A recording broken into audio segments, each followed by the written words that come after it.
పెళ్ళైనా పండగైనా వేడుక ఏదైనా పట్టు చీరల ప్రత్యేక వేదిక వారాహి సిల్క్స్. ఫ్రీ బలూచిస్తాన్ ఉద్యమం, independent Balochistan, republic of Balochistan ఈ పేరుతో బలమైనటువంటి ఉద్యమం పాకిస్తాన్ని ఉక్కిరిబిక్కిరి చేస్తుంది. సో దీన్ని అదుపు చేసేందుకు పాకిస్తాన్ ఏం చేయబోతోంది, అలానే బలూచిస్తాన్ లిబరేషన్ ఆర్మీ చేస్తున్నటువంటి యుద్ధ సన్నాహాలు, ప్రతిదాడులు, దాదాపు 78 చోట్ల నెల రోజుల్లో 78 దాడులు చేసినట్టుగా బలూచిస్తాన్ లిబరేషన్ ఆర్మీ క్లెయిమ్ చేసుకోవడం, పాకిస్తాన్ సైన్యాధ్యక్షుడు చేసినటువంటి ప్రకటనని తిప్పికొడుతూ మరుక్షణంలోనే పాకిస్తాన్కి సంబంధించినటువంటి సైనిక వాహనాలను ధ్వంసం చేయడం, ఇవన్నీ చూసిన తర్వాత పాకిస్తాన్ బలూచిస్తాన్ మీద అణ్వాయుధాన్ని ప్రయోగించబోతుందనేటువంటి ప్రచారం జోరుగా సాగుతుంది. ఈ విషయం బలూచిస్తాన్ ప్రజలకు కూడా చాలా క్లియర్గా అర్థమైంది. దీంతో వాళ్ళు బలమైనటువంటి నిరసన ఉద్యమాలకి రెడీ అవుతున్నారు. పాకిస్తాన్ ప్రభుత్వం కుట్రపూరితంగా గతంలో చేసినటువంటి అణు పరీక్షలు కూడా బలూచిస్తాన్ ప్రాంతంలోనే చేసింది అనేది వీళ్ళు చేస్తున్నటువంటి ప్రధానమైనటువంటి ఆరోపణ. 1998లో మొదటిసారిగా పాకిస్తాన్ అణు పరీక్షల్ని నిర్వహించింది. ఈ అణు పరీక్షలు నిర్వహించినటువంటి చాగై హిల్స్ ప్రాంతం బలూచిస్తాన్ ప్రావిన్స్లోనే ఉంది. అప్పటికి భారతదేశం పోఖ్రాన్ 2 నిర్వహించడం, దానికి ప్రతిగా పాకిస్తాన్ ఈ అణు పరీక్షలు నిర్వహించడం, ఒకేసారి 5 అణ్వస్త్రాలని పరీక్షించడం, 4 అణ్వస్త్రాలు మాత్రం కొంత రేడియేషన్ ఎఫెక్ట్ తక్కువగా ఉన్నది, ఒక అణ్వస్త్రం మాత్రం అత్యంత బలమైంది అని పాకిస్తాన్ అప్పట్లోనే ప్రకటించింది. దీనివలన బలూచిస్తాన్లో పెద్ద ఎత్తున రేడియేషన్ ప్రభావం వచ్చింది. ఈ ప్రయోగం చేసినటువంటి చాగై హిల్స్ ప్రాంతం అంతా అప్పటి వరకు నల్లని గడ్డరాయితో ఉండేటువంటి ఈ కొండలన్నీ కూడా తెల్లని బూడిద బారిన గుట్టలుగా మారిపోయాయి అనేటువంటి ఆరోపణల్ని బలూచి ఉద్యమకారులు చాలా కాలంగా చేస్తున్నారు. ఈ టెస్ట్ జరిగి మే 28, 1998 జరిగింది. మళ్ళీ మే 28 వస్తున్నటువంటి తరుణంలో అంతర్జాతీయ స్థాయిలో బలూచి ఉద్యమకారులు న్యూక్లియర్ టెస్ట్ పైన పాకిస్తాన్కి సంబంధించినటువంటి వాస్తవాలను బయట పెట్టాలనేటువంటి డిమాండ్తో పెద్ద ఎత్తున ప్రదర్శనలకి రెడీ అవుతున్నారు. ఈ అంశాలని ఎక్స్ హ్యాండిల్స్ ద్వారా కూడా షేర్ చేస్తున్నారు. ఒకసారి మనం విశ్లేషిద్దాం దీనికి సంబంధించి. ఇది మీరియార్ బలూచ్, అంటే ఫ్రీ బలూచిస్తాన్ మూవ్మెంట్ నిర్వహిస్తున్నటువంటి అక్కడి సామాజిక ఉద్యమకారుడు. సో ఆయన షేర్ చేసిందనమాట. ఇది international atomic energy authority. So దాన్ని ఇన్వాల్వ్ అవ్వాలనేటువంటి విజ్ఞప్తిని చేస్తున్నారు.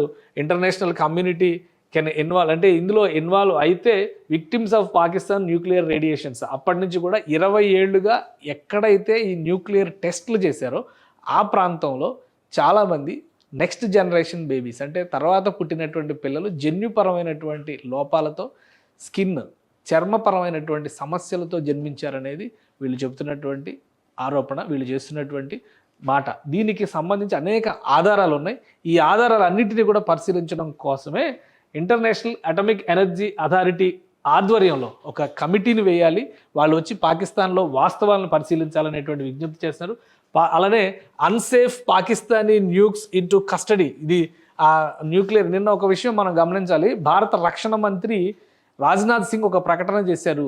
అక్కడ సైనిక శిబిరాలని సందర్శించడానికి వెళ్ళినటువంటి సందర్భంలో ఆ ప్రకటన ఏంటంటే, పాకిస్తాన్ దగ్గర ఉన్నటువంటి అణ్వాయుధాలు సురక్షితమా కాదా, దీనిపైన చర్చ జరగాల్సిన అవసరం ఉంది అనేటువంటి మాట ఆయన వినియోగించారు. అదే క్రమంలో వీళ్ళు చేస్తున్నటువంటి డిమాండ్ కూడా అలానే ఉంది. పాకిస్తాన్ దగ్గర ఉన్నటువంటి అణ్వాయుధాలు ఎప్పటికీ కూడా సురక్షితం కాదు, ఖచ్చితంగా అది మానవాళికి వినాశనం సృష్టించేటువంటి విపత్తుగా మారుతుందనేటువంటి అంశాన్ని వీళ్ళు చెప్తున్నారు. ఆ క్రమంలోనే ఇంటర్నేషనల్ అటామిక్ ఎనర్జీ అథారిటీ కంట్రోల్లోకి వీటిని తీసుకెళ్లాలనేటువంటి మాట, into the custody and save the region from nukes blackmailing by radical Pakistan.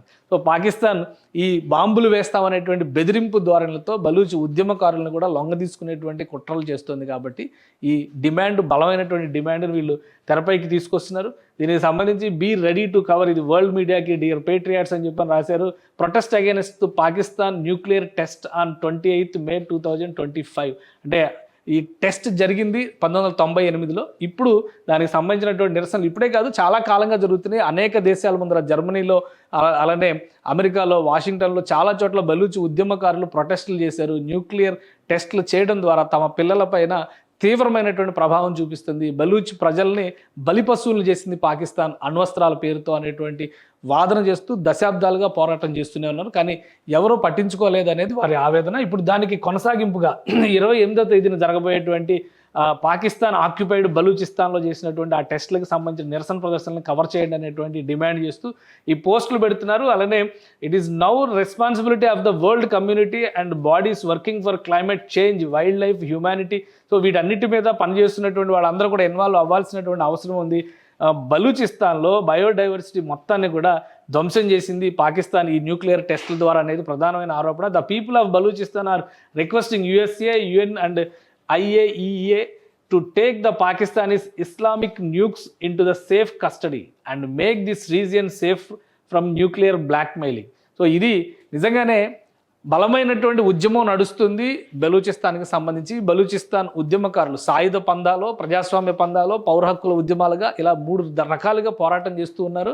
వాళ్ళని నియంత్రించాలంటే ఇప్పుడున్నటువంటి పరిస్థితుల్లో పాకిస్తాన్కి ఒక ఆప్షన్ లేదు. ఇంకా చెప్పాలంటే పహల్గాం ఇన్సిడెంట్ జరగడానికి కూడా బలూచిస్తాన్లో జరుగుతున్నటువంటి విధ్వంసాన్ని డైవర్ట్ చేసి పాకిస్తాన్లో ఒక ఎమోషన్ క్రియేట్ చేసి ఇండియా వర్సెస్ పాకిస్తాన్ అంటే ఒక ఎమోషన్ క్రియేట్ అయింది. కాశ్మీర్ కోసం పాకిస్తాన్ ప్రజలు నిలబడతారనేటువంటి సానుభూతిని రాబట్టే కుట్రలో భాగంగానే సైన్యం పహల్గాం ఇన్సిడెంట్ను ప్రోత్సహించింది. ఈవెన్ అక్కడి ప్రభుత్వానికి కూడా ఈ అంశం తెలిసి ఉండకపోవచ్చు అనేటువంటి వాదన బలూచిస్తాన్ ఉద్యమకారులే చేస్తున్నారు. సో అది ఫెయిల్ అయింది. భారతదేశం విరుచుకుపడిన తర్వాత పాకిస్తాన్ కుక్కచావు చచ్చినటువంటి పరిస్థితి వచ్చింది.